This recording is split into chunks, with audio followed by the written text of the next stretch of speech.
کسی بھی معاملے میں اس پہلو کی ہمیشہ مخالفت کرو جس میں خواہش نفس کا عمل دخل ہو، اور اس پہلو کو اختیار کرو جو امر شریعت کے عین مطابق ہو۔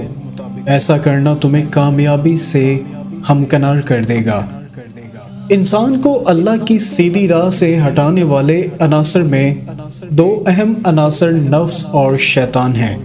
ان دونوں کی مخالفت کرنے والا صراط مستقیم کو پا لیتا ہے۔ انسان کو علم و فضل کے زیور سے اپنے آپ کو آراستہ کرنا چاہیے۔ یہ وہ بلند مقام ہے کہ دنیا کا کوئی بھی مقام اس کا مقابلہ نہیں کر سکتا۔